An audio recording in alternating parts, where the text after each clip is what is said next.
প্রহরে প্রহরে আকাশে ওই ঘুরে জাগে রে তারারা কি আশা জাগে রে তারারা কি আশা স্বপ্নেরই দেশেতে চলো যাই একসাথে যেখানে জন্মমান সোনা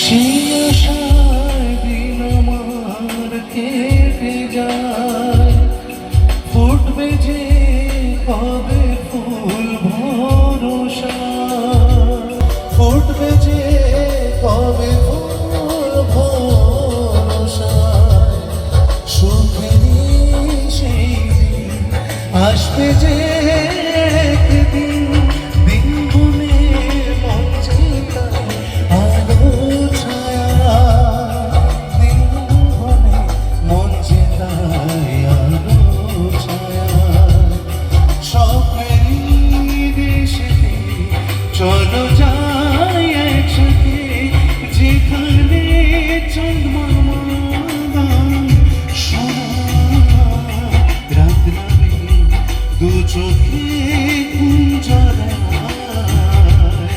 লালপুরি নীলপুরীর কল্পনায়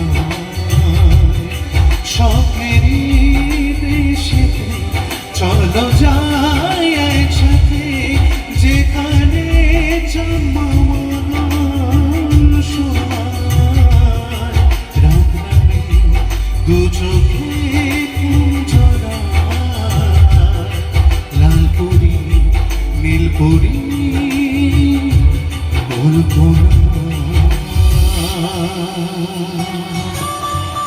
থ্যাংক ইউ।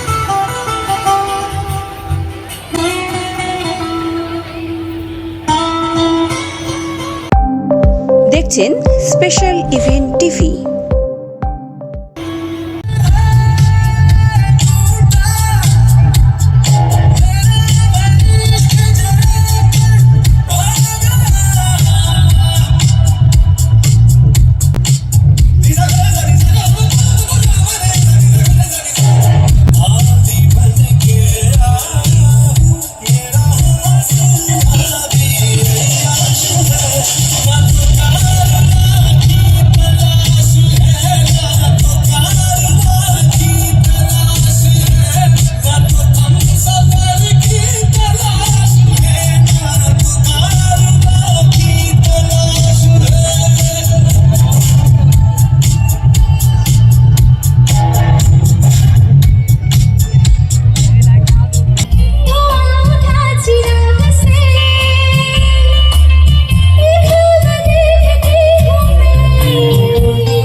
চোখের দেখা যা ঘুরে ক্ষতি কিছু নাই স্বপ্ন দেখার না সীমানা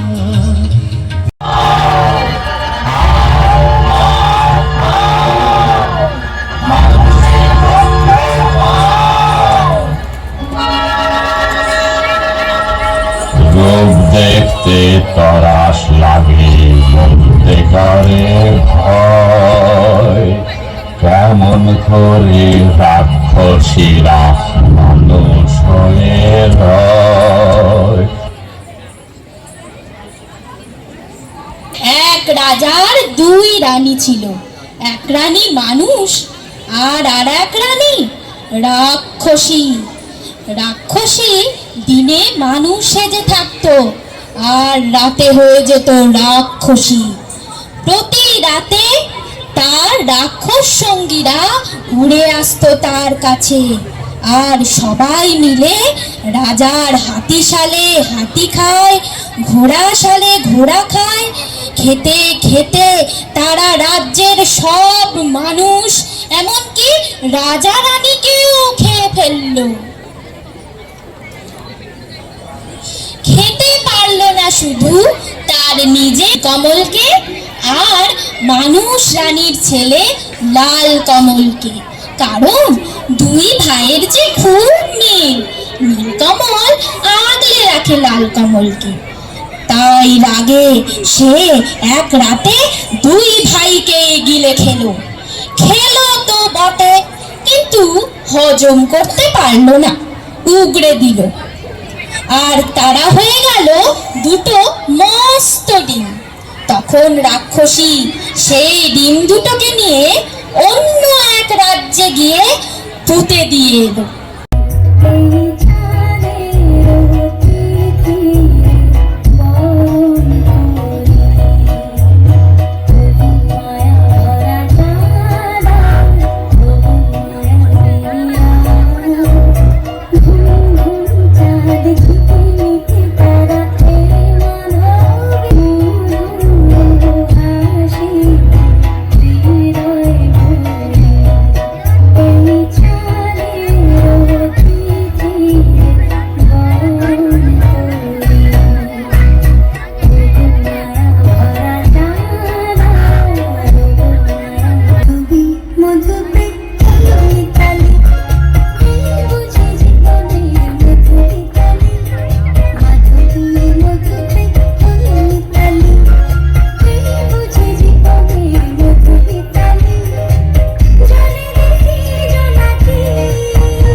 সময় বিশ্ব তরুষি করে, অর্থাৎ কেনা এই মনে কর রোদ পড়েছে কাশিতে, এই মনে কর চাঁদের আলো পড়লো তারই কাছেতে।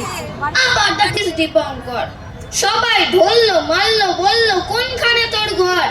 ছেলেটা বলল ভারতবর্ষ, সবরমতির চর। কবিতা সুচিকিৎসা, কবি সুকান্ত ভট্টাচার্য। বদ্রীনাথের সর্দি হলো, কলকাতাতে গিয়ে আচ্ছা করে জলাপ নিল নস্যিনা। তোমার কথাই অমরত্বের বর যদি পেতে চায় তাহলে বই তো কিনতেই হবে।